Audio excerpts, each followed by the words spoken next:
వేయించుకుంటున్నారా? అయితే మీ అకౌంట్ లోకి డబ్బులు వచ్చేసినట్టే. ఆడవాళ్ళకైతే 15,000, మగవాళ్ళకైతే 6,000, కాలేజ్ స్టూడెంట్స్ కి అయితే 45,000 ఫ్రీ ల్యాప్టాప్ అని ఒక అజ్ఞాతవాసి కాల్ చేసి చెప్పాడు. వెంటనే ఈవిడేం చేసింది, పక్కింటి ఆవిడకి చెప్పేసింది. అప్పటికే ముగ్గురు నలుగురు అందరూ గుండ్లు కొట్టేసుకున్నారు. తమిళనాడులో విక్రమార్కుడు సినిమా మాదిరిలాగే గుండ్లు కొడతామమ్మా గుండ్లు, నీకు లక్షణం వస్తే నాకు ఎంత ఇస్తావు, నీకు 116 ఇస్తానులే అన్నట్టు అదే సీన్ ఇక్కడ రిపీట్ అయింది. విక్రమార్కుడు సినిమా 2006 జూలై 27న రిలీజ్ అయింది. సేమ్ 2026 జూలై 28న ఈ సీన్ రిపీట్ అయింది.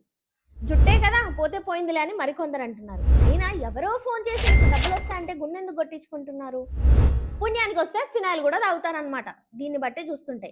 అయినా మీకు గవర్నమెంట్ కూడా సెల్ ఫోన్ రింగ్ టోన్స్లలో ఎవ్రీడే అజ్ఞాతవాసుల నుంచి మీకు ఫోన్ కాల్స్ వచ్చినా, ఏమన్నా లింక్స్ ప్రెస్ చేయమన్నా అసలు ప్రెస్ చేయకూడదు అని చెప్పేసి ఉంటది కదా.